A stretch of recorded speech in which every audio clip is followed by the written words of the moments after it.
John Carpenter's The Thing concerns a research facility in Antarctica that come across an alien life force that can become anything it touches, and it's up to them to find out who's human and who's not before it's too late. The movie is essentially a collection of expertly crafted, perfectly executed scenes of horror. One of the most effective is the blood testing scene. But how does it achieve this? First, the scene is set up. By this point in the movie, we and the characters have already experienced the horrors that this creature is capable of. And the combination of trauma and the fact that his co-workers tried to kill him has pushed MacReady, played by Kurt Russell, to his boiling point.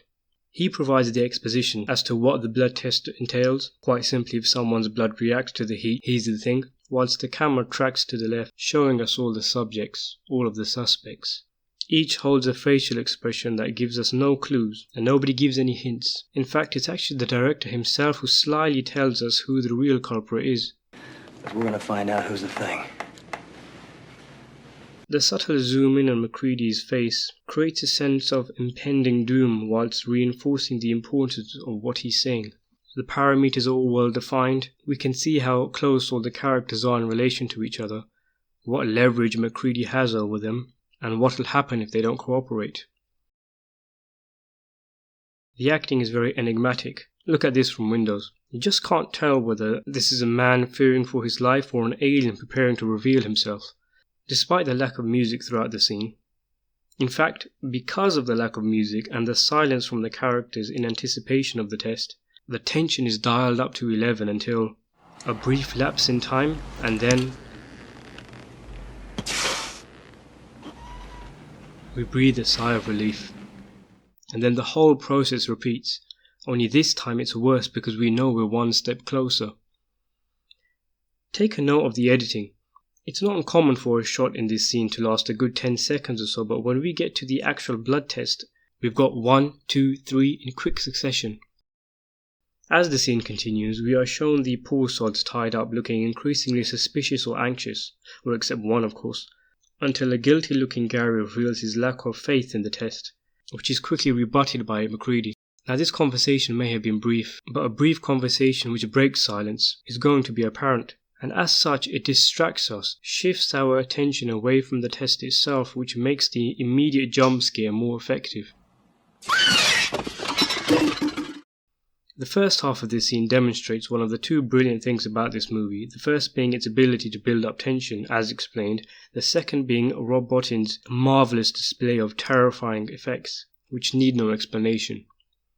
Take nothing away from the rest of the cast and crew though, the actors inject the right amount of dose of fear and hysteria to maintain the tone of chaos. It's difficult to even tell who's screaming at this point, which again adds to the hysteria. Take note of the unnatural movements that the creature makes, which is something that I think a lot of creature features get wrong. The monster often moves too much like us, whereas here, the weirdness of his movements add to the creepiness, going back to the classic rule of horror movies, in that most scares is in the fear of the unknown or uncertainty. Lamp smashing, characters screaming, a symphony of disorder until peace is finally restored. By now the tension has already peaked. We've already reached the limit, not to be crude, but we've already orgasmed, and the film knows this, so it doesn't bother to have any of the other characters end up being the thing also.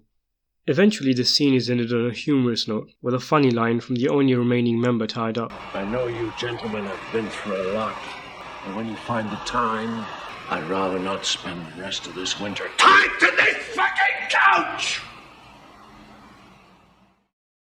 This tells us that the tension is over, now we can laugh, now we can relax, reinforced by the scene fading to black. A perfect end to a perfect scene to a perfect movie. This structure is also apparent in several other scenes in the movie, like this one here, the famous defibrillator scene. We kick off again with the tension, characters bickering, people trying to get close to MacReady to take him out, he himself threatening to set them on fire. This distracts us from the man who, moments before, had collapsed. And then this happens.